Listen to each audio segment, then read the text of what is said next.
Yes, Hamzambo family. Welcome to the Saturday Swahili classes on the Black Hot Network Media for the 21st century. I do hope that everyone is having a wonderful weekend. So far, right here in Nairobi, it's actually very, very rainy.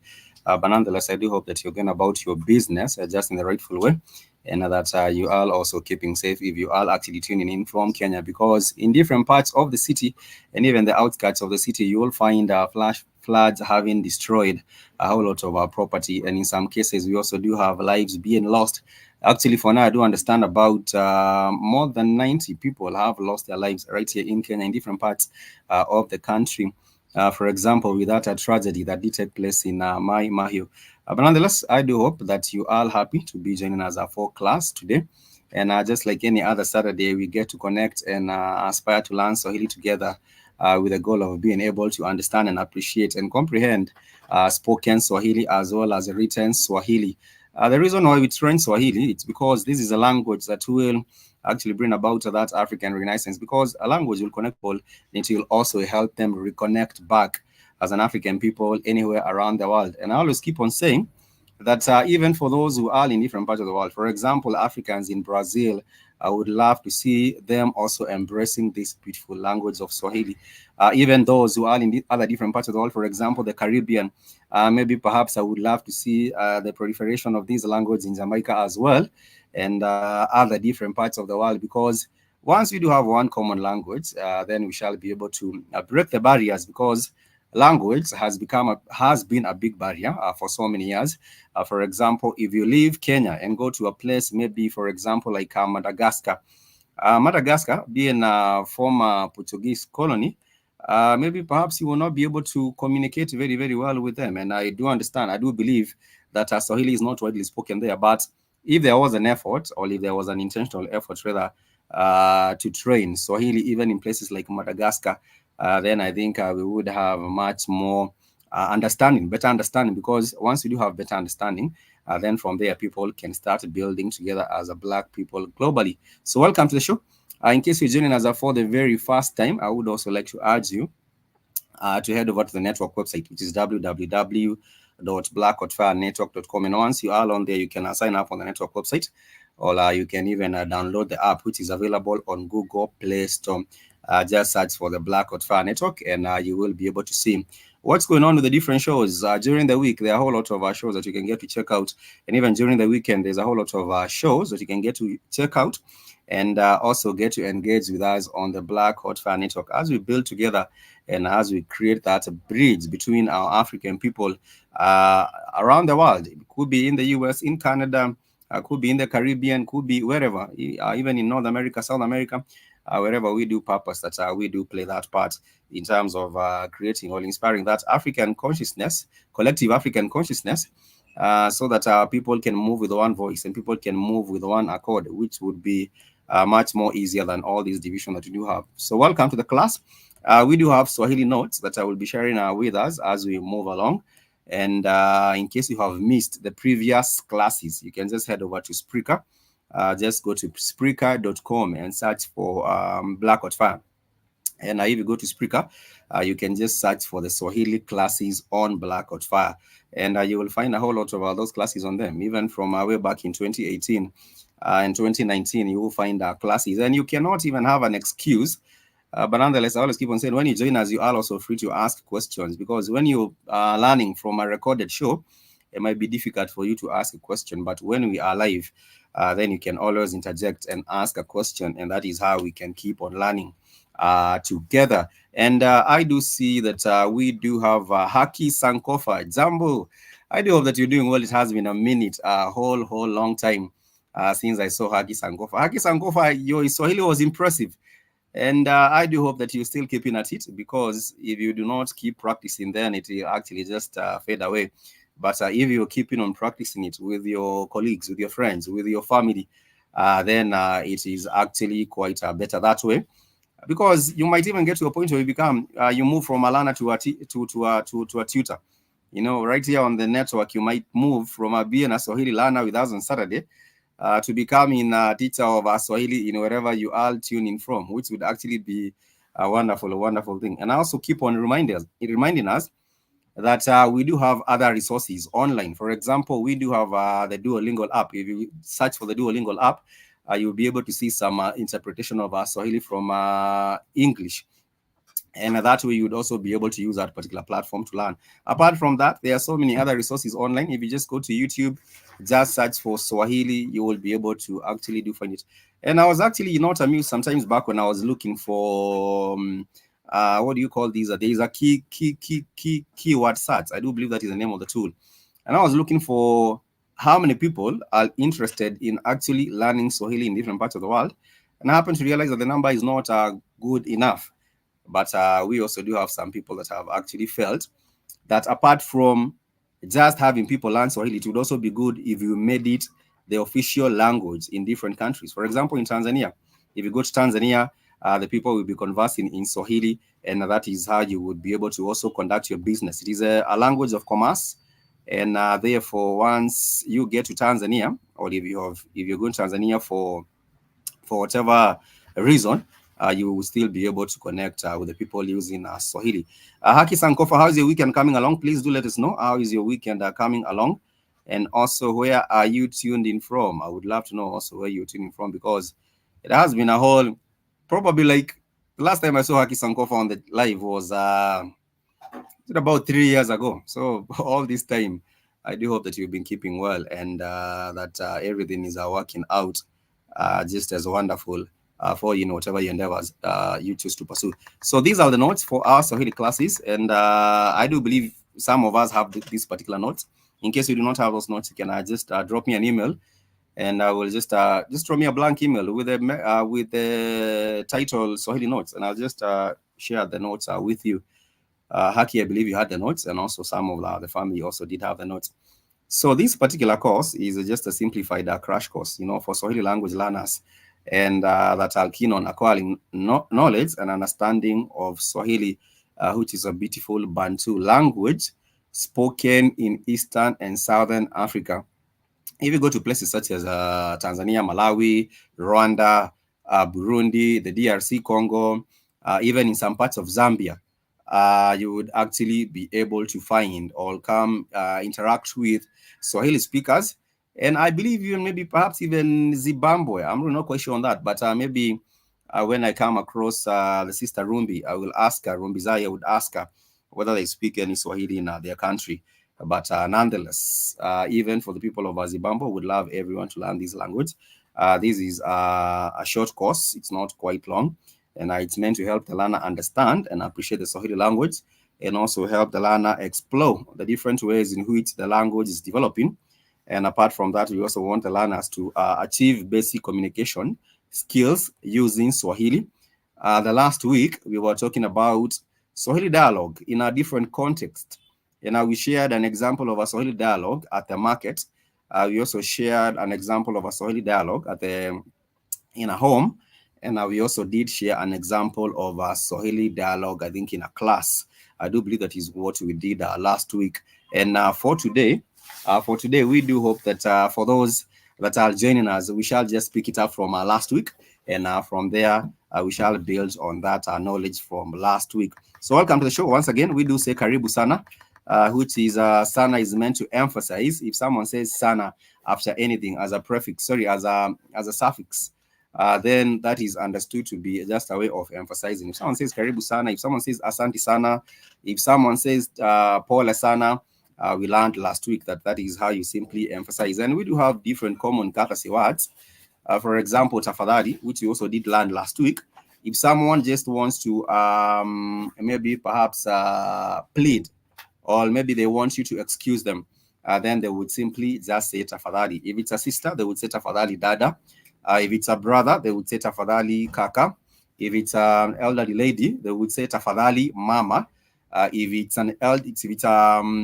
it's a friend, they would say tafadhali rafiki. And that is the phrases that you do get to use when you are actually maybe trying to get someone's attention. You can say tafadhali, which is please, and then proceed to go on with your request. We also learned last week that if you're trying to tell someone, excuse me, you're trying to get their attention, then you would simply just say samahani. And samahani is understood to be just the way you tell someone, excuse me. And then from there, you proceed with whatever request that you are making. And we also did learn last week, just a way to recount what we did learn last week. We did learn last week that if you are just trying to say or connect two words in Swahili, or connect even two phrases in Swahili, that special connector is actually and in Swahili, we do normally say na. And I did give an example of chai na mkate. We also did talk about kalamu na karatasi. And we also did talk about maybe simu na kitabu. You can use that particular connector na for simply just connecting two words in Swahili. And that is the way we simply do it. It's not difficult. Yeah, it's been a long time. Forgot most of what I learned previously. Sorry about that, Hakis and Kofa. But I was really proud about your progress in Swahili. It was really, really impressive. And also the passion for Swahili. It was really, really impressive. I do hope that you do get an opportunity to just, get to come and tour Africa and just exercise your Swahili with the people with a whole lot of love right here on the continent. Sorry. And we also did have another brother who I haven't seen for a whole long 3 years. That is the God King Darrell. The God King Darrell, I think he was trying to get on his Swahili. The God King Darrell, I do not know where the family disappeared off to, but nonetheless, we do miss you on the network. And we still want you to see coming through and just connecting with us and just building together as a family, because we are one big family on the Black Hot Fire Network.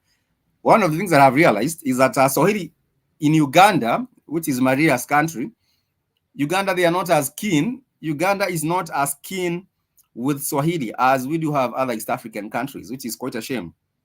But I will still say that in Uganda, we do have people trying to learn the language, but nonetheless, they are much more keen on speaking the Buganda, the Kiganda, if I might call it so, the Kiganda, which is the language of the people of Uganda. But nonetheless, Kiganda is a Bantu language. Swahili is a Bantu language. Kinyarwanda is a Bantu language. For example, right here in Kenya, we do have local native languages such as Kikuyu. Kikuyu is also a Bantu language. And therefore, you will find a whole lot of similarities. You'll find a whole lot of similarities between these different languages.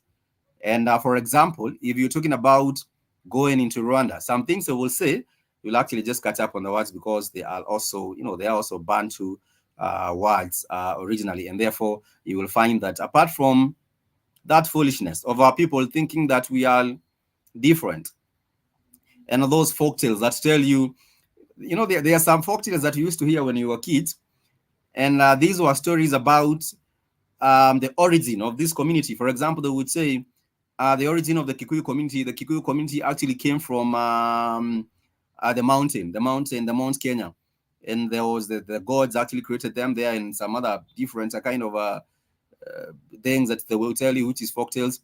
And then you would have another community tell you they came from this particular river, and then another different community they came from. But that's a whole lot of nonsense if you get to ask me. I would say we all do have one common ancestry, and that is why as an African people we should strive to build together using these one language. So we go back to the words. And like I did say last week, there was the different context. There was a different context, and just to touch on that, we did say if you're welcoming people into your house, you would simply just say karibuni sana. You can say ingia ndani, which is you're much welcome. Get inside. You're much welcome. Come inside. And let me just write these words once again, just to remind us that Swahili has 5 vowels, and this is a vowel a, e, o, u. These are the 5 vowels a, e, o, u. And what you realize is that Swahili words are made up of syllables with alternating vowel sounds. They are made up, Swahili words are made up of syllables with alternating vowel sounds. For example, if you look at karibu, ka, ri, and bu, you look at that particular Swahili word, which is welcome. It's just a phrase, just a word which means welcome. And it has ka, which is a syllable with the vowel sound a. And then we do have ri, which is a syllable with the vowel sound e, kari. And then you do have bu, which is a syllable with a vowel ending with a vowel sound u. So therefore, you realize that in Swahili, we do have those alternating vowels, syllables with alternating vowel sounds. That is what constitutes different Swahili words. And like we did also learn, we do have many consonants in Swahili. They are actually over 26 consonants in Swahili, simply because these consonants constitutes the 26 letters of the English alphabet, minus Q and X, and then you will add other special class of consonants that combines 2 consonants. For example, C and H in our words such as chakula. For example, G and H in a word such as garama. Garama simply means the price or the cost.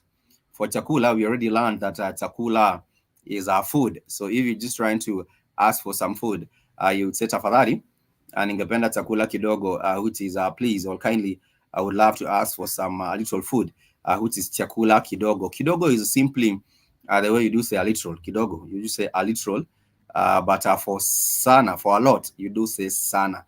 For example, asanti sana, karibu sana, pole sana. That is for a lot. Or it actually just gets to emphasize. It gets to emphasize on the magnitude of maybe the gratitude. So you say asanti sana, it's just the word sana just reflects on the magnitude of your gratitude, which is a wonderful thing.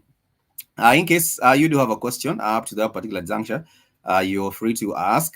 In case you do have a question to that particular juncture, you're free to ask.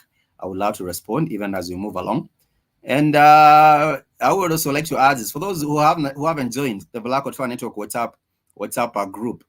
Please make sure you do join. And I would just like to give just to commend I think General Mosquito and also Kay Williams, for just being quite very, very active. Sometimes you might not know what is happening around you, and once you are on the WhatsApp group for the Black Hot Fire, you realize that people might keep you aware or they might keep you updated on what is going on with the world around you, or even the world beyond. Because, for example, we have been letting you know what is happening now with the whole issue of the flooding, the catastrophe, and also we are experiencing. It is expected that the country will be hit by a cyclone at the coast, which is the coastal town of Mombasa and some other areas there. So we are always keeping on updating us on everything, which is why you should join the Black Watch Fire Network WhatsApp group. And also, apart from the WhatsApp group, you can also find us on Spreaker, like I did say, on YouTube, and also on the official network website. When you download the app, you will be able to enjoy a whole lot of things. Like I did say, we do have a whole lot of shows. Let's Pop with Ewoton, the Pan-African Bliss with Joby. We do have the Vibes with Ashmani. There is what is the name of these Marias and Innocence show. We do have all the shows, and you can always just lock in and just know what's good. And the goal is really just to connect our people and build together right here. For those that have been supporting the Black Fire Network, I really like to appreciate your support. For those that have sent in any donations, we truly are appreciative of that support because we are able to do much more with your support on the network, using Cash App or using our PayPal or using whatever other platform the network website. We never take that support and company for granted. So moving back to the class, that was a bit of a commercial break there. But moving back to the class, I want us to talk about I want us to talk about the different tenses. No, but before we get to the tenses, let me share something else before we get to the tenses. Cancel share. Before we get to the tenses, I want us to remind us of something that we did. The last thing we did last week was about the ownership, showing ownership and relation. That is what we did last week. The last thing we did last week was showing ownership. We did show ownership and the relation. And we did say, if you're talking about your item, my item, for example, my phone, then you simply do say yangu, which is YANGU. So you will say, for example, the subject is a phone. You would actually say simu yangu. And you realize that for Swahili, you realize that in Swahili, we do have stop sharing. We do have the subject. We do have the subject coming before the pronoun. I understand. Yeah, coming before the pronoun. And for example, you would say, if it's my phone. In Swahili, you start with the subject. You say simu, which is a phone. You do say simu yangu. And if you try to spark up a conversation with anyone, I did say you can always say jambo, which is hello for Swahili. If you're trying to just spark a conversation, you can say jambo, which is a hello. Or you can also go ahead and say hujambo, which is also hello. Hujambo, which is also hello. And all you can ask, how are you? You can simply just ask someone how they are. You would just simply say habari yako. Habari is habari in another context means news or information about you. So if you do say habari yako, that is how are you? And like I always do say, you can add that particular suffix of maybe it's a lady, you do say habari yako dada, which is how are you sister. If it's a gentleman, you can say habari yako kaka, which is Kaka, and that means brother. So if you do say habari yako kaka, it's understood to be hello, how are you brother. You can say hujambo habari yako kaka, which is hello, how are you. And but you want to get past the greetings. We cannot always learn greetings. We want to get past the greetings so that you're also able to have a constructive dialogue with people even after you have said hello to them. And hujambo, habari yako kaka, habari yako, hujambo, habari yako, which is hello. It's hello, how are you? Hello, how are you? hujambo, habari yako, hujambo, habari yako. And that is simply how you simply just say hello to someone. And they will respond.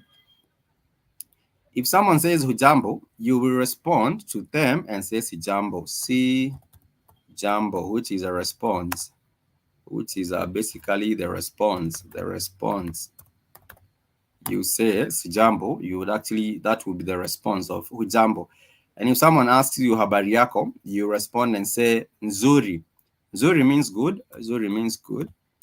Nzuri means good. So if someone says habari yako and you respond nzuri, you are simply just saying, I am okay, I am all right, I am well. You can also say njema. Njema is also good. Njema is also good. So there are many ways in which you can respond. So if you want to go as far as asking them, how may I help you? How may I help you? And I always do say that when you are actually signaling the start of a question in Swahili, what you do is use the term or the term je, nikusaidie vipi, nikusaidie vipi, which is how may I help you? How may I help you? Help you. How may I help you? So you would actually just say habari yako ndugu, and then they would say njema. And then, for example, they came into your store. Maybe you're selling at a store, and someone just came into the store and they are looking around to see what they want to buy. You might ask them, hey, hello, how can I help you? Or what can we sell you today? So that would be je, nikusaidie vipi? How may I help you? How may I help you? That is one the ways you do get to ask people how you may help them. And the way they respond is also quite not difficult. You will actually remember these. The way they respond, they will tell you, I would like, or I want. I would like, or I want. You have learned this. So if you do say I want, means ninataka, ninataka. Ninataka is I want, ninataka. And if you want to talk about buying, I want to buy, you would actually just say ninataka kununua. Ninataka kununua is I would like to buy, or I want to buy. Ninataka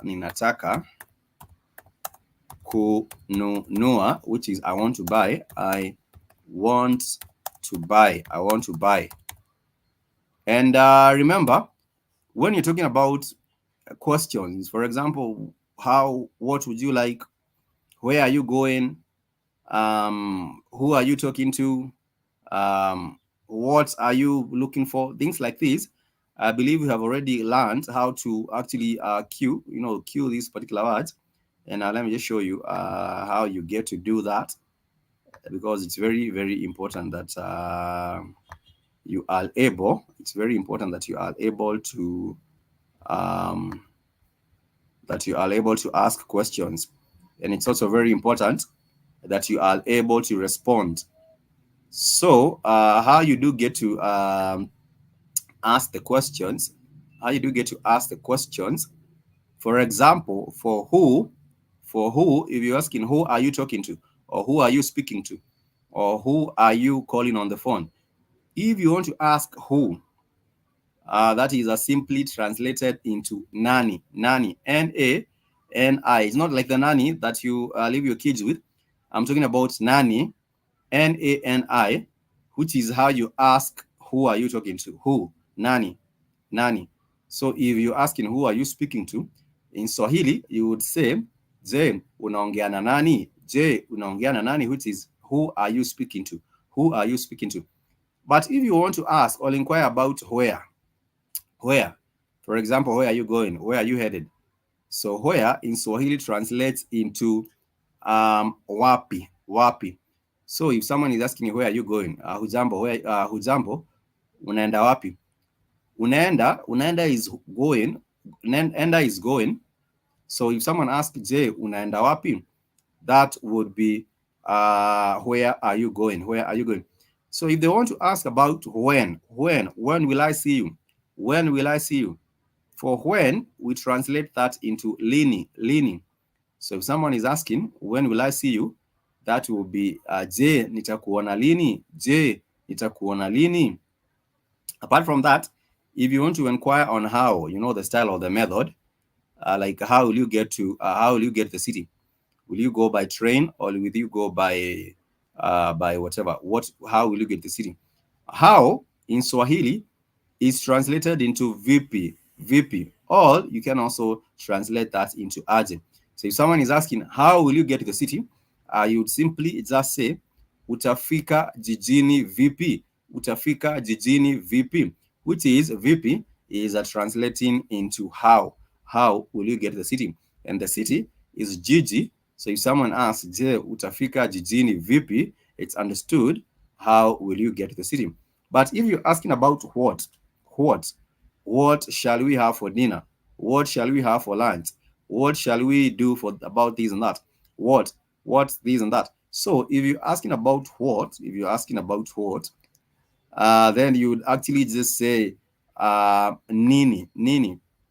For example, if you're asking what shall we eat, then that is tutakula nini. Kula is eat, so you would say tutakula nini, tutakula nini. So the nini is what shall we eat, what shall we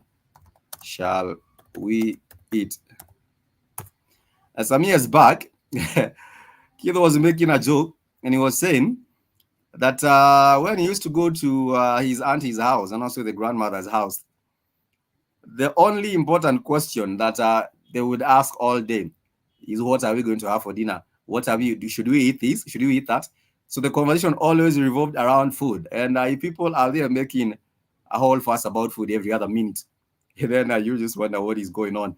But if you ask in tutakula nini, that is simply what shall we eat? What shall we eat?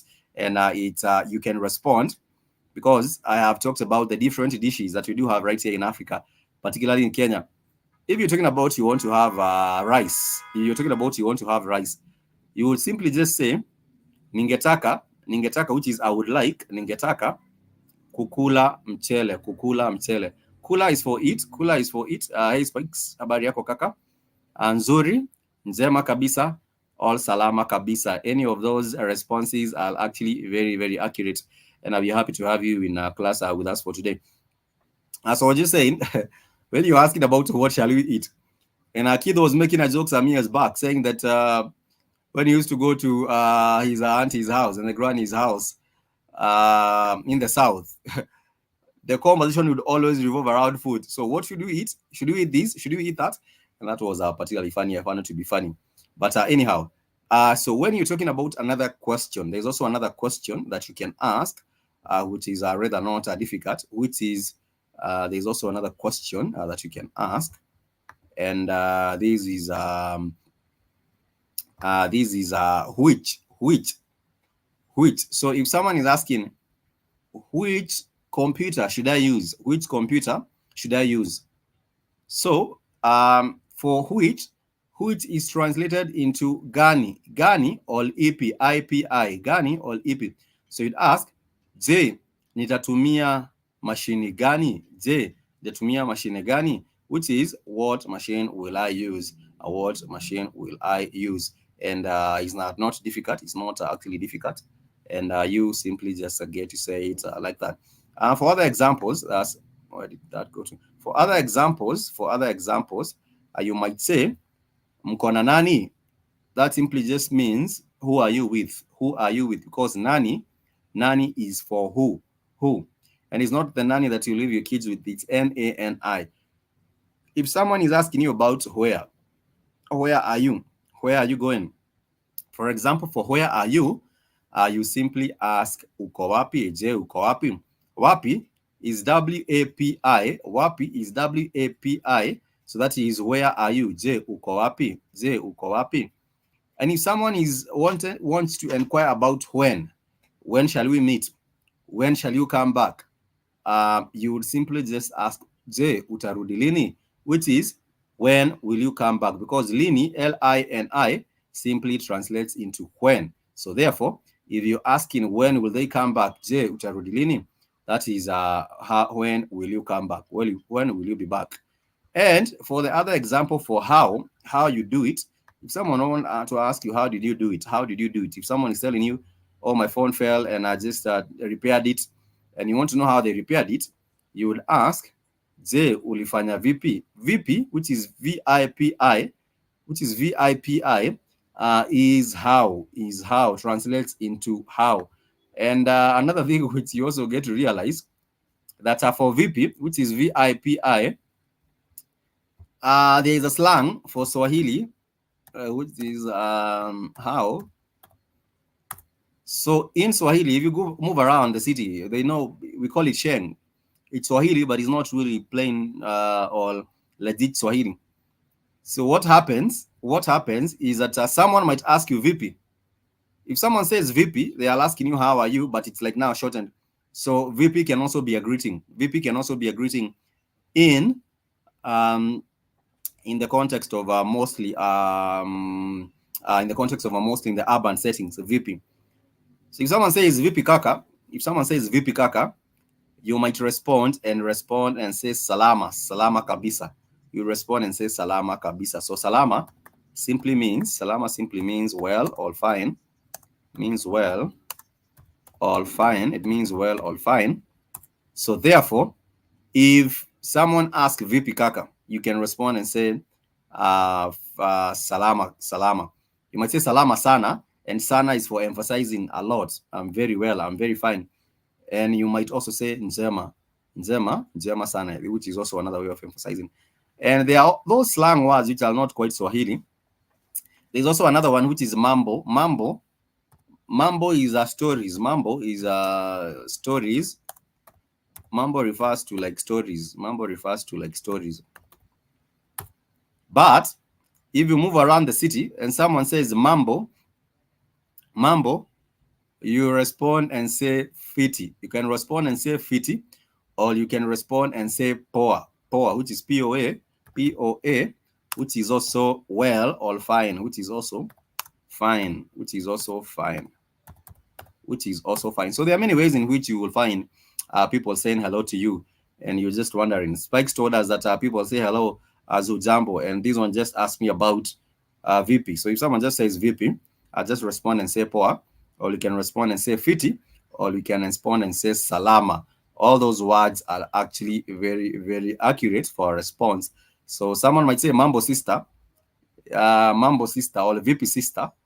Now that would be mambo is for stories, but it can also be used as a greeting, which is not quite a precise Swahili greeting, but you will find people asking you mambo when you're moving about. So someone might say VP Kaka, which is hello brother. Someone might say mambo sister, which is a hello sister. Although the official greetings, the official way you say hello to someone is jambo or hujambo, or you can also say to them habari yako.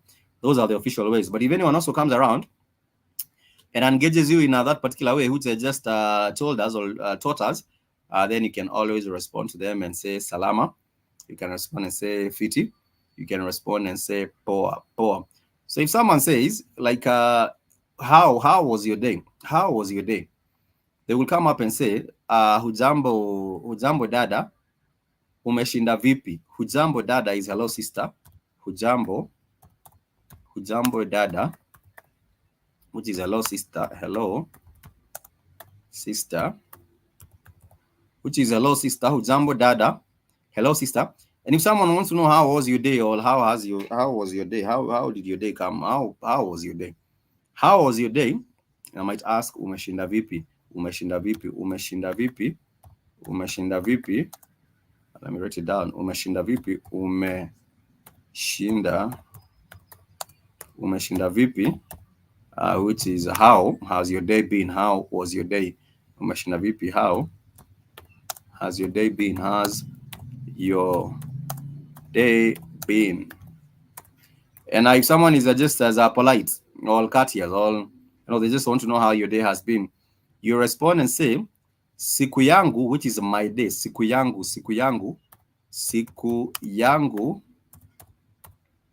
imekuwa, it has been, imekuwa salama. Siku yangu imekuwa salama, which is my day has been fine. My day has been fine. My day has been fine. And that is simply how you respond.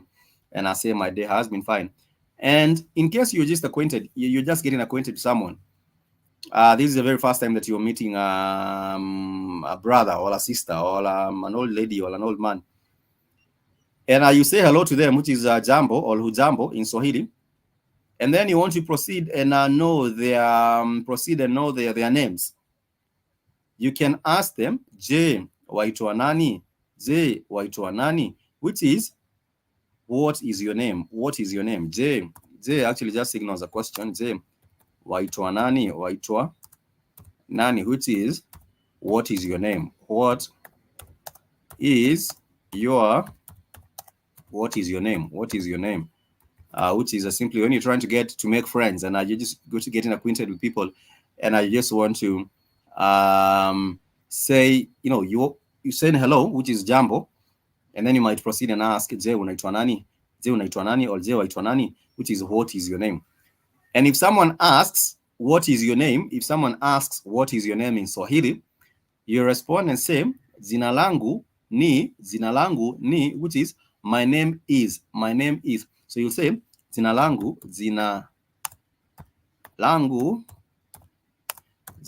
ni Spikes, jina langu ni Spikes, which is my name is, jina langu ni Spikes.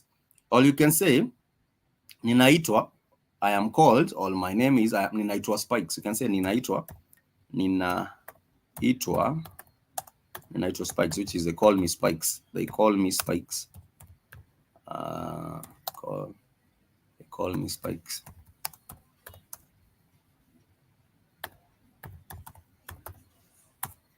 And that is how you simply respond to them. And if they're just trying to be more inquisitive, they just want to know you more, and maybe you don't mind, because some people might be asking you questions and you feel bothered. But if they're asking you questions and you're just trying to build up on that conversation, you might ask, je umetoka wapi, je umetoka wapi, which is, so where do you come from, where do you come from, or where are you coming from, where do you come from. That would be je unatoka wapi, je unatoka wapi, unatoka wapi, which is where are you coming from, and that is how you simply are trying to make a friend, get acquainted with someone, and get to know more about them, And if it's at your house and maybe perhaps you want to serve them anything, you might ask, je ungependa nini, which is what would you like, what would you like. Maybe perhaps they want some tea, they want some coffee, they want some juice, they want some soda, they want milk, whatever they want. You might ask, je wataka nini, or je nikusaidia na nini, which is what can I help you with. And that is the way you do it.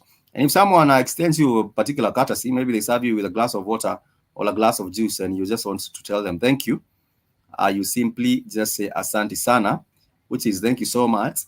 Ninashukuru means I appreciate. Asante sana, I don't know, I always use this particular phrase so many times, but because Swahili is a beautiful language, and these will come up so many times. People just expressing their gratitude.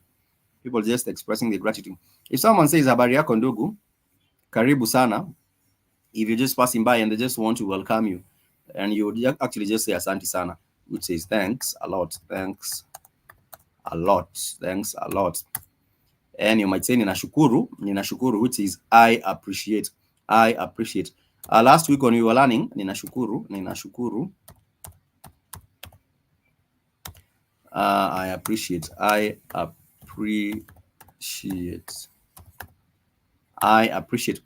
Last week when we were learning, we did say that what did we say? Last week when we were learning, we did say that the ni or the syllable ni is simply an indicator of self, of me, myself. So if someone says ni nashukuru, the ni there at the start of that particular phrase is simply just an indicator, just pointing to self. Ninashukuru. But which is me, which is myself, me or myself. But for example, if you're talking about we appreciate, we as a group, we appreciate. So the we appreciate, it becomes two. the indicator, that indicator you might call it. So the indicator for we is tu, tu. We appreciate. So that is tu na shukuru. Tu na shukuru, tunashukuru. So it's not rather difficult. You just have to realize that for ni actually points to self, ni. But for we as a group is we as a group becomes tu, tu. And if you're talking to them as a group, them as a group, or they appreciate. If someone says, if you're passing on some message to someone and you say they appreciate, actually they called me and they say they appreciate what you just done for them, then that would be wa, wa, wa nashukuru. So that is an indicator for them, or they appreciate. And so you have to make that distinction for I, for we, and for they or them, for they or them. You have to make that particular distinction. And I just know that the more you practice a beautiful language, the more you practice this beautiful language, the more it becomes, ingrained into your mind and into your spirit, because a language also is something beautiful. And a language is much more than the superficial. I always keep on wondering, for people who do speak so many languages, maybe I would know from a psychologist or anyone that I might have the knowledge or the expertise in. When you, for example, if you are multilingual, you speak like 5 languages. So when you're dreaming, what language do you actually dream in? And also when you're doing your own thinking, because you do have a conversation with yourself every other minute, you planning your day, you doing things, you planning out. When you are multilingual, which is the language that you do your calculations in, and also when you're dreaming and you, for example, multilingual, speak 5 languages, in your, as you're going about, in your, maybe you're having a wonderful time, you're dreaming having a wonderful time, you have been invited over by friends, and you're conversing.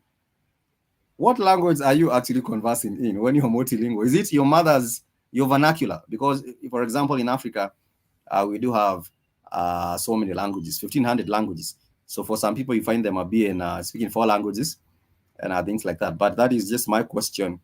What languages do you dream in? And also, when you're doing your thinking, conversing with yourself, what languages are you conversing in if you're multilingual? Is it a default setting for the very vernacular language that comes on top, and then you doing your thinking in that, or you're doing your dreaming in that?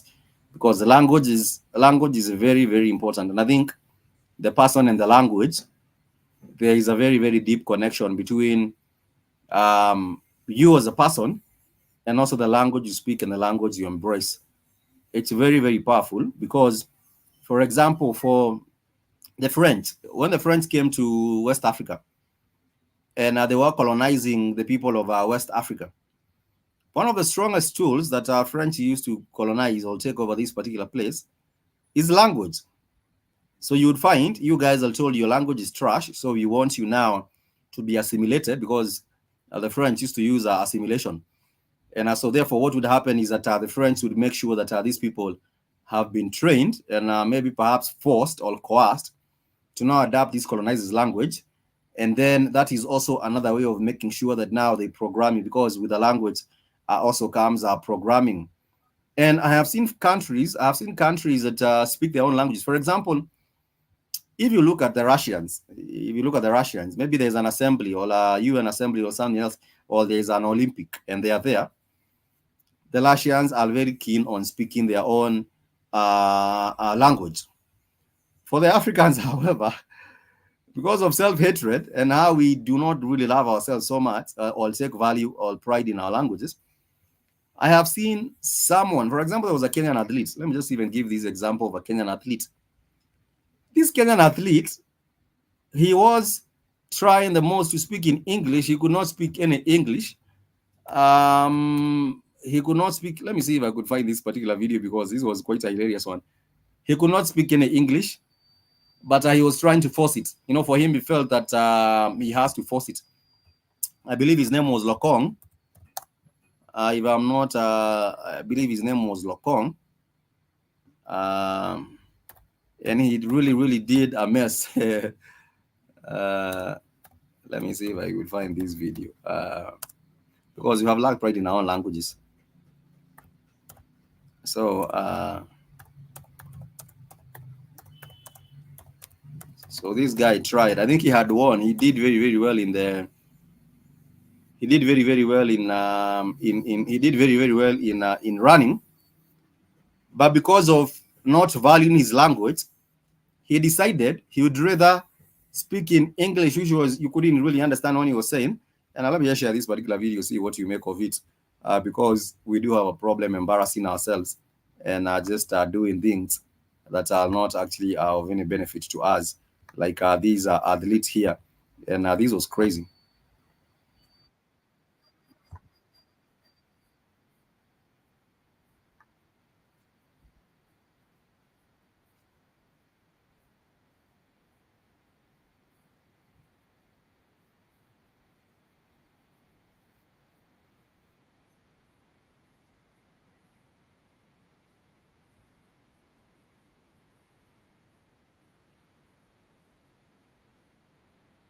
No, actually, this is not the guy. There was another guy. This one knows English. There was what was the name? Let me see. The beats. Let me see. His name was Locom. See if I do see it. Kenyan athlete, if I can find it. Athletes.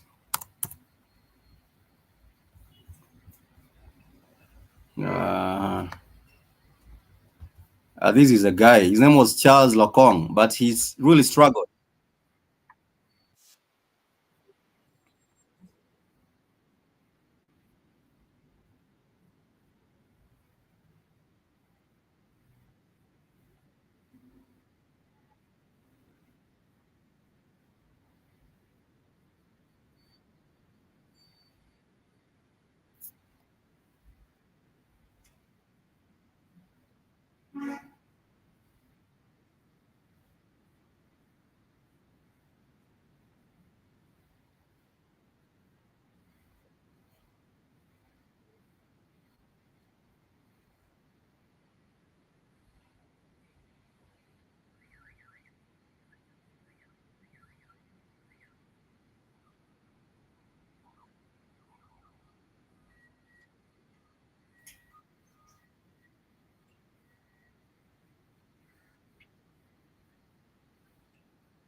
This is Charles Lokong, and I'm not sharing this particular video to demean him. I would say I'm very. There's no sound. Can you hear me? Hagi Sankofa, can you hear me? Please do let me know if you can hear me. The guy really struggled speaking English, but then again, I am just saying it is because of that particular mindset. Actually, what has happened with us as an African people is that we believe whomever can speak the master's language better, that is a more sophisticated person, you know. So people will be competing. I could not hear the video. Oh, it's okay. I don't know what was the problem with the sound here. I could actually hear it on my side. But the guy he's actually an athlete. But I would say this guy struggled really with speaking in English. And this was not the very first time he was trying to do that. But I was just saying for other people, for other groups of people, for example, the Russians, all these other people, they are really keen to show the pride in their own languages. For Africa, there are two countries, which is Cameroon and what was the name? There's Cameroon, or we do have the Anglophone and the Francophone. And in Cameroon, we do have people now divided against against each other, pitched against each other, based on the language, because some people feel that they identify or they want to speak the French language, while as the other people on this other side, which was colonized by the British, they feel that they want to identify and speak the language of the British, which is English. And now, therefore, there is that enmity or hatred, which I find to be very primitive. If you do get to ask me, very primitive. But nonetheless, it's quite important that people also look into ways of making sure that this language is also ingrained into the children, into their people's culture, so that we can have the language also being proliferated and being shared widely around the world. I would love to see even Brazilians embrace Kiswahili. That would be quite wonderful. If I did see people in Rio, speaking their Swahili very, very nicely, that would be very, very wonderful. And for example, I think the Chinese have also succeeded in making sure that the Mandarin is what is being spoken, and they squash these other smaller languages. We know that Tanzania also succeeded in making sure that Kiswahili is being spoken at the forefront, and these are the languages come behind. So that is a thing that I would love to see also happening. So we carry on. We move on with the class. We move on with the class and continue learning more. We move on and continue learning some more.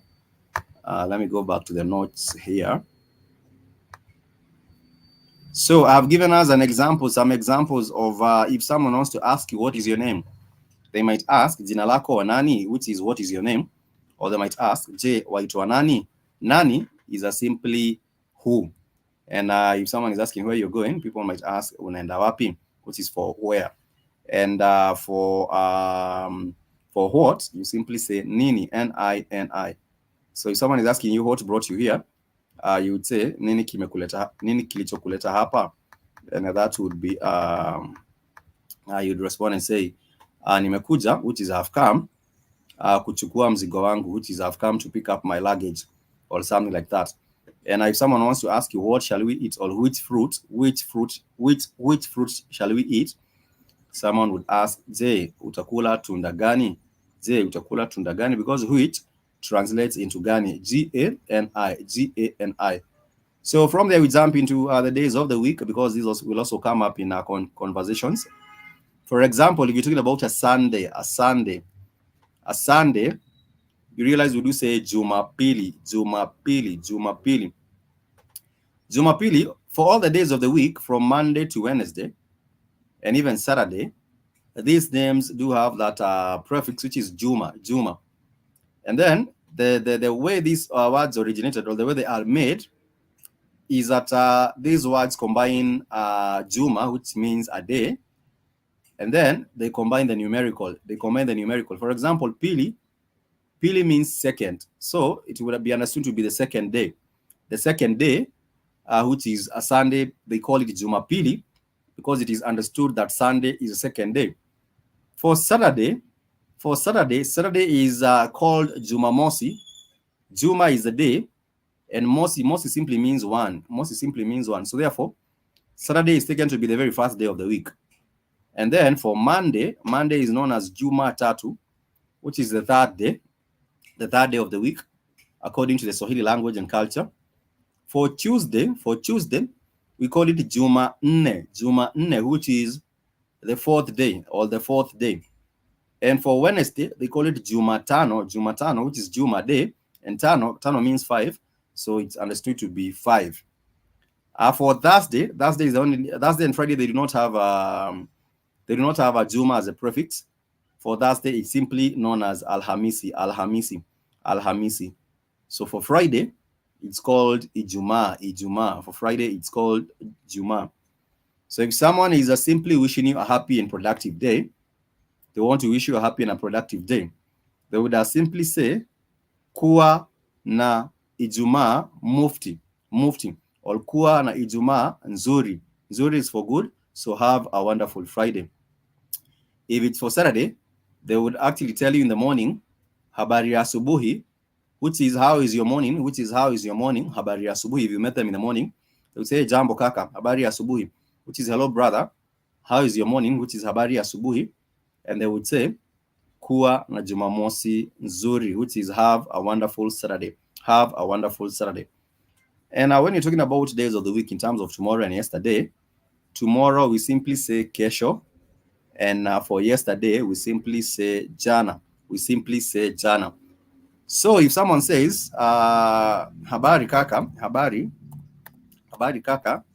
which is hello brother, and then say tutapatana kesho, tutapatana, and then they say kesho is simply for tomorrow. So which means Hello, brother. We shall meet up tomorrow. We'll meet up tomorrow. Hello, brother. We shall meet up tomorrow. And if someone says, nitarudi nyumbani kesho, is I'll go back home tomorrow. If someone says, nitakulipa kesho, it means I will pay you tomorrow.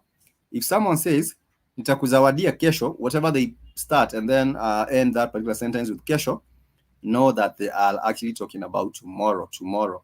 So if someone says, kuja nyumbani kwangu kesho, that's simply meaning just come to my house tomorrow. Just come to my house tomorrow. But for yesterday, we simply just say jana. For yesterday, we simply just say jana.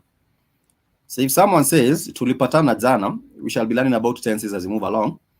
But if someone says tulipatana jana, is we met yesterday. Jana simply means yesterday. And the opposite of yesterday is tomorrow. And that is how you simply use these two particular words. Tutapatana kesho or tulipatana jana, which simply means we'll meet tomorrow or we did meet yesterday. And it's not quite difficult because you might say habari yako. You might say kwaheri. For example, when I'm done with the class, I will just say kwaheri. I will say goodbye family, which is kwaheri familia. And then I will tell you tutapatana kesho is we'll meet tomorrow, because we are having these classes on Saturdays and Sundays around this particular time. And therefore, if you are saying tutapatana kesho, it simply means we'll meet tomorrow. And you might also be very courteous or polite and say, God willing. God willing, because some people make promises and things where the universe might not allow you to see that particular day or meet that particular promise that you made. So if you want to emphasize and say, we'll meet tomorrow, God willing, you do put, there's a word you do use the phrase, which is majaliwa. Majaliwa, which means if God allows us, or God willing is a majaliwa. So if I say kwaheri ya kuonana, which is goodbye, see you again, and then I say tutapatana kesho, majaliwa, that would be we'll meet tomorrow, God willing. We'll meet tomorrow, God willing. It's not quite difficult. I do believe that learning Swahili is just a process, and if you do commit your mind and you do commit your time, then you would be somewhere better off speaking Swahili. And for those that are just interacting with this language for the very first time, I did say that this is a Bantu language. This is actually a Bantu language, and it's spoken in Eastern and Southern Africa. And I'm hoping that people get to embrace this language even around the world, anywhere around the world, so that it can be used to inspire the African Renaissance and just connect people, because that will be the goal, that will be the dream, to see a better connected Africa, which is not based along the lines of a language. So if someone says, oh, but the thing is, even when you do have such an ambition or such a dream to unite people through one language, it's funny because sometimes I'm on a bus trying to get from the city hall from point 1 to point B, and then someone will sit up next to me, and then they will receive a phone call, and then they will start conversing in their own mother tongue.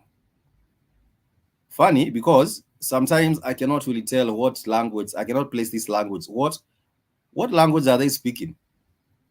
Like yesterday, I met a lady. She was on the phone. She actually picked the phone and she was conversing. And I actually was thinking, is this a Rwandese lady or this? Where is this lady from? Only to realize that she is a Kenyan, but from another different part of the country. And I could not make out whatever words that she was actually speaking. So, in as much as we are talking about these convergence as a people through language, sometimes you'll be surprised. You might ask me, Spikes, what is going on? What are they saying?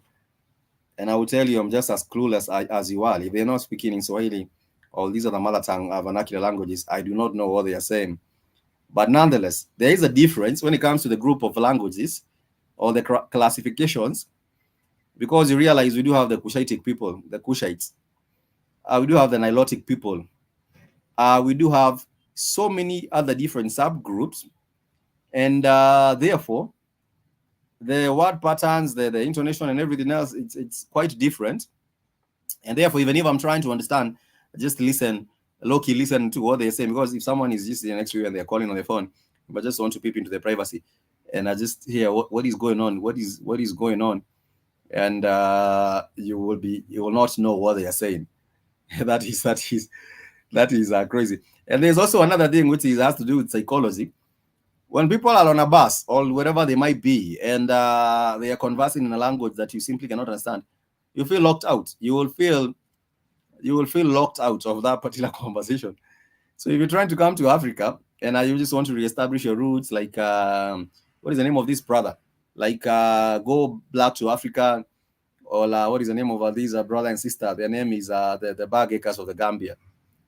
If you're trying to just reconnect and just set up shop here and you may just move over, and you're not able to have even one language. Of course, English is good if you come into an African country that was a colony of the British. English is good. It will keep you afloat. You're able to go about your business. But then again, in the context of different things, you might find people speaking in Swahili and you're wondering, what are these people talking about? And you have no idea and you'll feel locked out. So it is important that you learn the language. It is important that you ask the questions. It is important that you are also connecting with the culture. The language is one thing. Of course, language is closely intertwined with culture, but the language is one thing. But when you do now get to understand the context and the culture, it becomes even much better. It's actually invaluable. Very, very wonderful. So if you do have a question up to that particular point, please ask. If you have a question up to that particular point, please feel free to ask. You can ask, maybe perhaps, how do you say this, or how do you say that? Or what do you respond when someone asks you this or that? We would just be happy to respond, because if the learners have a question, it means that we are learning. If the learners do not have a question, it either means that it is well understood, or it either means that I'm speaking a language that is crazy and you cannot really comprehend anything. So I'm hoping it's that you're comprehending, and I'm hoping that you are able to just learn as we move along. So let's proceed. Let's proceed a little bit more. Feel free to interject at any point. I'm going to have to slowly get back into this. Kindly do so. Haki Sankofa, because I always do say learning Swahili is a beautiful thing. If you do have an opportunity like this where you're just learning it, and we're bringing it to you on the Black Fire Network, we do have a family that we are learning with. So why not? Why not? Why not? I know sometimes people are busy, especially even on the weekends. I know that we would have more people joining us. Sometimes people are just trying to, make their bread, and people are busy. But nonetheless, it is something that would be very, very important. The thing is, with the languages, people presume languages to be luxury. If someone came up to me and they're telling me, oh, I asked them, what have you been up to? How is it going with this and that? And they tell me, I've been busy learning French, or I've been busy learning Italian, or I've been busy learning German. People make that look as it is a thing of luxury. But I would say it should also be like a basic thing. It should not be like a whole big deal because you're learning this language or that, learning that other language. It's just a matter of interest and just a way of connecting the people. So let's talk about the time of the day. If you're talking about the daytime, in Swahili, we normally do say mchana. But if you're talking about the nighttime, you simply just say usiku. So if someone is telling you or is letting you know that they will come at night, they will come by, maybe they're picking up something from the studio, and they will come at night. So they would say nitakuja usiku. And if they come in during the daytime, they would simply say nitakuja mchana. And if they are simply talking about the morning hours of the daytime, the morning hours, they will simply just say asubuhi. So if someone says habari asubuhi, they are simply inquiring, how is your morning? If you're talking about the noon time from 12 going onwards, you would actually just say adhuhuri. So if someone just comes up and say habari ya adhuhuri, they are just checking in on you and are just asking how is your noon. If it's in the afternoon, they call it alasiri. That is from 3 p.m. onwards to 5. That would be alasiri. They would simply say habari ya alasiri, which is how is your afternoon. If they are talking about the evening, they would say hujambo kaka, which is hello brother. Habari ya jioni, which is how is your evening, how is your evening. And if someone is just inquiring how your days are coming up, how is your evening, how is your day, how is your noon, you simply say nzuri, you simply say salama, you simply say njema, you simply say salama. But of course, in some cases, your day is not coming along just fine. And it's also good to be very plain about that. It's very, very good to be also plain about that and say your days are coming along just fine. You might say there's a bit of a problem because it's not every other time someone will say hello to you and everything is just coming along just fine. You might have an issue and you just want to bring this to your attention. So we'd actually say kuna tatizo kidogo, which is there is a bit of a problem here and there, and then you continue to explain what problem but there is. But if your afternoon is coming up just fine, if your morning is coming up just fine, and someone says habari yako ndugu or habari yako kaka, which is how are you brother, or they say hujambo, which is hello. If they say hujambo habari asubuhi, then that would be hello, how is your morning? Habari ya asubuhi. Habari ya asubuhi. How is your morning? Jiba Jaba, thank you for being with us. Jiba Jaba, thank you for being with us. Jiba Jaba, that's cook on, that's you, that's cook on WhatsApp, right? Jiba Jaba is cook. All that is a big cheese. I'm really not sure. But Jiba Jaba, thank you also for putting us on information often, regularly on the WhatsApp. If that's you, if that's you under the name Cook. Habari ya asubuhi. Habari ya asubuhi. Habari ya asubuhi. So that is how is your morning? How is your morning? How is your morning? And now they will just simply respond and say, they respond and say nzuri, or they respond and say njema. So nzuri is for good. I've already said this. Njema is also good. I've already said this. Is for good, and also for salama. For salama is all right, all fine, all okay. And therefore there is a variation that you can pick from. Whichever you remember best, just flow with that, and that will be just wonderful. It would be interesting to be like that. So that's me. Oh, okay, that's what's up. Thank you for keeping us on updation on what's going on. Your posts are engaging. So we move along, and also talk about the dawn. If you're talking about at dawn. This is early in the morning, very early in the morning. You would simply say machweo. Machweo.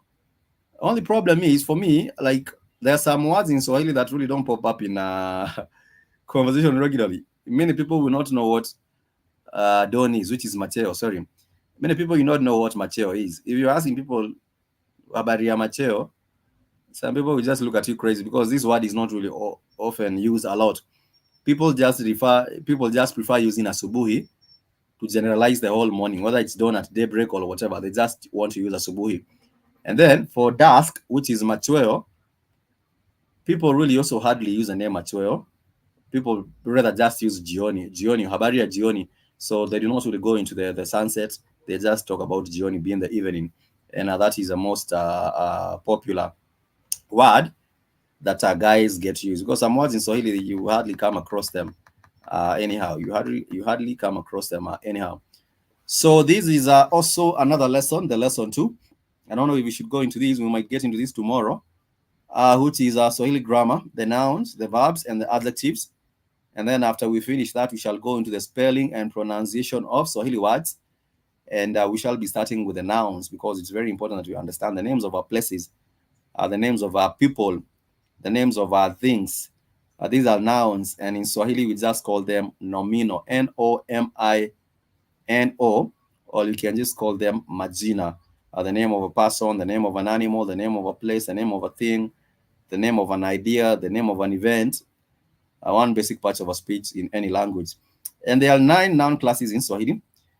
Each noun class has both singular and plural form. We shall be looking into the singular of this singular form and the plural form of these particular words. And therefore, this makes a total of 18 noun classes. These are also known as Ngelis and Omino, which are the noun classes. But I believe for the noun classes, we should be getting into that tomorrow. We will not get into noun classes for today. But if anyone has a question and they would like to ask pertaining to anything that we just learned, we would respond. I would respond to you and respond and I'll tell you what it is. So in case you do have any question, you can ask. It doesn't have to be about Swahili. If you don't have a question for Swahili, you can ask. Of course, I am not serial Google, but you can ask any question that you might think that has to do with the network or has to do with the class or has to do with anything going down in Kenya or in Africa. You would ask me because apparently you are not having classes, you're not having questions for the Swahili class. But if anything also pops up, you can also write to me on email, black@gmail.com. And once I open my emails, I just respond and would be wonderful just responding. Good to see you back, Spikes. Yeah, I am also happy to see you. You know, when the family, there are so many people who are with us on the network. You know, sometimes friends also fall off. But I do remember the likes of Thor Sumantra, the likes of Gigi, the likes of Mother Nature, the likes of what was the name of this other guy? King, was it King Cash? King Cash or Cash King? Cash King or King Cash? Really not sure. We did have the Handy Fan with. We did have you know, all these families. You don't see them every other time, but it's a good thing when you pop in, and I just give a shout out to the family, and I just you know, it's good to know that you're doing well, because for example in Kenya there's a whole lot going on. Just like today I fell asleep. I was very sleepy. That was Keith. Keith also came later on. I think his internet was acting up. He was out there and he came on the very last minute saying, guys, now I'll be live in, I don't know, 5 or an hour. That was close to Nairobi time or East African time. That was close to 5 a.m. in the morning. That was 5 a.m. in the morning. And so it's crazy. He was not, I do see that you're not able really to just check in with that particular show. But nonetheless, Keith is trying to keep it consistent and do the shows when he's able to do so. It's good hearing from you again on our BHFN. Thank you, Jiba Jaba. Actually, I don't know who someone was asking when I'll be back on the BHFN. Was it last year in November? I really don't know who that was. I'm not sure. But anyhow, when you check on the family, it's a good thing. Like I was saying, even with the flood situation right here in Kenya, you might realize that some of your relatives that you haven't checked on, they were swept away by the flash floods. And then you're asking someone, hey, what happened to so and so? And then people will tell you, you don't know what happened to them. They actually were washed away by the rains and there was a tragedy, and you wonder what happened with people. But anyhow, I also do not forget the Gold King Dorel and who was doing a good work with what was the name of their brand? There was the name of the organization. What was the name of the organization? The Gold King Dorel did have an organization. And of course, Nish Penda and Ziman. Of course, we are still with, I think we still with them on the WhatsApp. Don't forget Ziman telling me that my nose is too big. It's covering the whole screen. Anyhow, I do hope that everyone is well, no bad blood with no one. And I do hope. I was working last night and I had to catch up with Brother Keith show last night. I don't know if he brought that Black on Fire yesterday. I'm not sure. I didn't catch that particular show. I'll also catch up with the show. See what was going on. And he said that from today, there was a post he put on the WhatsApp chat. He said that some of the shows will actually be going to Rambo because he does not want to do shows being very censored, and you know, some of the channels have been taken down. So I bet family should also make a point of just heading over to Rambo and also the network website, because sometimes when he wants to put out information here and then it's a whole lot of censorship, then it becomes a problem, and there's a big problem with that. But anyhow, on a totally unrelated matter, I've come across some interesting videos. I don't know if I should share these particular videos. Let me see, what videos are those? Some videos. Let me see if I find these. These are not related to Swahili, but they are related to the awakening of our people.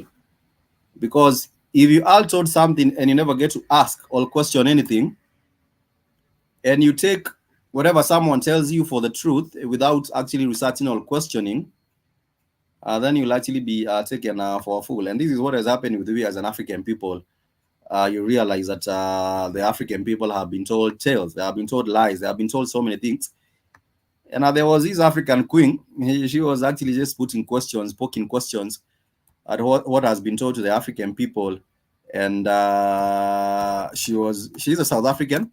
I love it when I do see South Africans actually just, also playing a role in creating that awakening. And this African lady, let me share her video. It was quite interesting. Let me share this video. I'm really not sure whether the video will play the audio. Sometimes it's trying to connect the audio, it's not playing. Yeah, this is a South African woman that I happen to come across. Does any of that Rambo money go to you or the actual company? For Rambo, I think you actually paid. You're running the accounts. See, the money is actually supposed to be going direct to the company. Well, I didn't get your question. I do have a personal Rambo. I do not get any money on a personal Rambo. I am talking about the Black Fire Network's Rambo. So I'm not sure whether you're asking about the Black Fire Network Rambo or my Rambo. But I was just sharing. I wanted to share this particular video. Let me share this video. I found this woman to actually be asking the right questions. I'm hoping that it will be able to share the video. Okay. Don't know if an African God would do what the Christian God has done. You take Moses, ashatile kwa jet, uthi Moses, go and liberate my people from Egypt. Moses, tarry with these people for 40 years in the desert. It's an 11-day journey, by the way. A scientific study was done. Why did he let them stay in that desert for 40 years? Only he knows. And Moses, we've been lied to so much that even when the truth appears, it cannot dislodge the lie that's in your mind. And the truth makes you angry. The truth makes black people angry more than any other race. And I actually must wipe this black from my mouth. I think I would just say these are actually attest to the fact that religious psychosis has actually grabbed the minds of Africans more than any other race of people, because you're told this and that and this and that. They make up stories and all these other things. And then let me just stop sharing for a second and see if you can you hear the audio? Can you hear the audio? If you can hear the audio, I think I'll just share the video. I was just concerned that you might not be hearing the audio. So let me share this video of the South African queen here. I love it when our South African women, just any African people, are actually just questioning things and also bringing the truth. If an African God would do what the Christian God has done, you take Moses, ashatile kwa jet, uthi Moses, go and liberate my people from Egypt. Moses, tarry with these people for 40 years in the desert. It's an 11-day journey, by the way. A scientific study was done. Why did he let them stay in that desert for 40 years? Only he knows. And Moses, we've been lied to so much that even when the truth appears, it cannot dislodge the lie that's in your mind. And the truth makes you angry. The truth makes black people angry more than any other race. And I actually must wipe this black from my mouth. I had purpose that use African. The truth makes Africans angry because we are victims of lies. And I'll unpack how long we've been lied to, remind me. And Moses, obviously, even if they were slaves, they will complain they are human beings, they are not gods. And then Moses had to contend with that for 40 years. And then God takes him. Sibiza manyenyenyenyenye so it, muntu xa ekwenzela ndipetere mna inamanyenyenyenyenye. Takes Moses up a mountain. This language, the South African Xhosa language, is beautiful. It's Xhosa. I'm literally speaking in Xhosa, but it's also very, very nice. And says, there's the promised land, but who you in? Because you did this and this in these 40 years. That's abuse. It's serious abuse. So people say, Giafana, it's the same God. No, I refuse. African culture and spirituality is informed by Ubuntu. That God, if they were African, would never have done what it was done to Moses. 2, would never have taken people on 11-day journey and test for 40 years in the desert and still decide again. You do know of the generation that left Egypt. These woman simply just says that when you are actually taking doctrines, just be careful and just don't take any doctrine just anyhow. Just ask questions.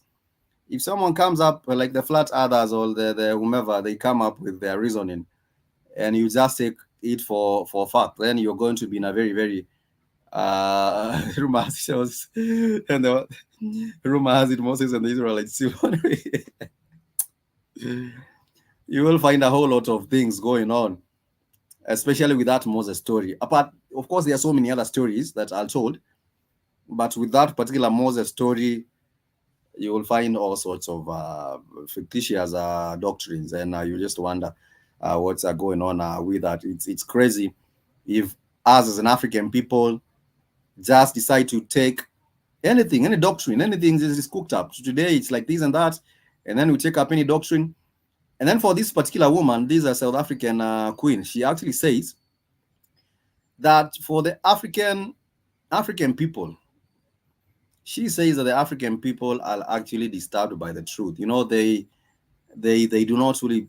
The truth is actually something that we as an African people find difficult, embracing. You know, you'd rather have a lie that comforts you than have the truth and a truth that would liberate you. So you'd rather stick and be enslaved with and have the comfort of that particular lie than ask questions and find or get to the bottom of the information and then be free. But anyhow, that is just what has been going on. I believe also Joshua Maponga, for those that have checked him out, for Joshua Maponga, he has also been putting out wonderful information. And not just Joshua Maponga. Right now, we are seeing so much information coming out. And if you choose to be ignorant, even during this particular time, you know, there's a whole lot going on the internet. Of course, not everything on the internet is true. But if you choose to stay ignorant, even with all this information, then I would actually just blame it on you. Let me share one more video, and then we shall be winding up on today's class.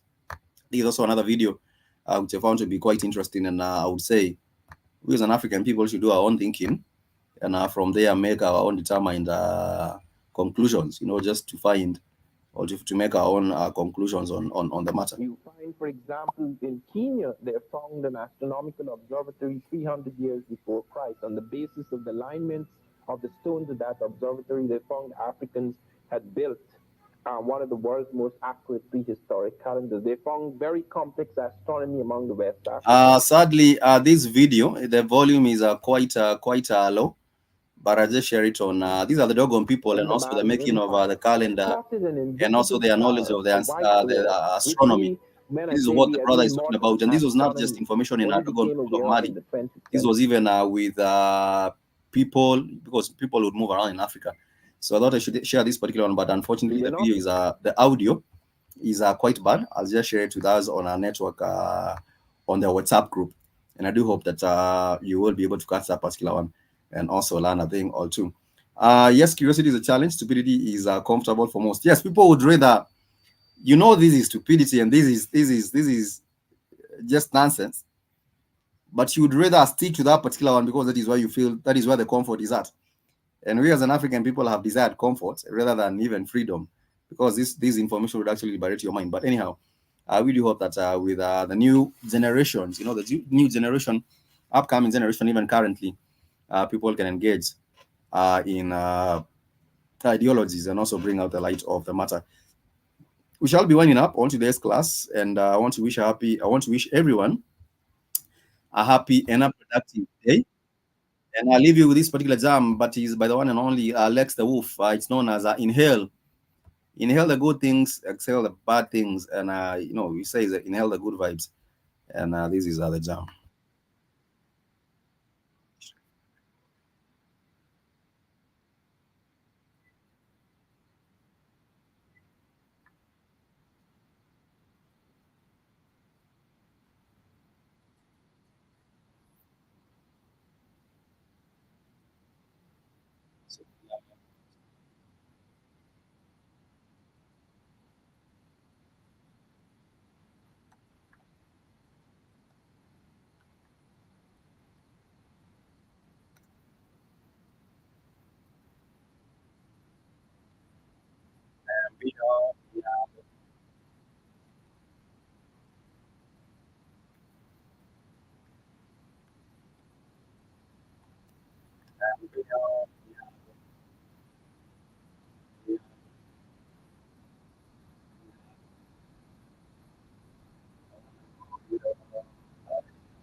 You, yeah, you can't hear the song.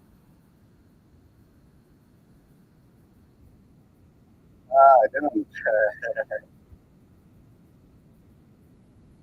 I actually thought you guys could hear the song, but as for example, we don't hear anything. I'm not hearing it now. Okay, let me just share this link. I'll just share it with us on the WhatsApp chat as well. It's known as Inhale, and that was from a project known as what was the name of that particular project? It has like 12 songs, but you can find it right there. Nonetheless, have a good one. Make sure you join us tomorrow. Please kindly join us tomorrow. We shall continue the more, and of course, let us keep it interactive on our WhatsApp as well, and also on the network website www.blackoutfirenetwork.com. Till next time, much peace and love. I want to say kwaheri.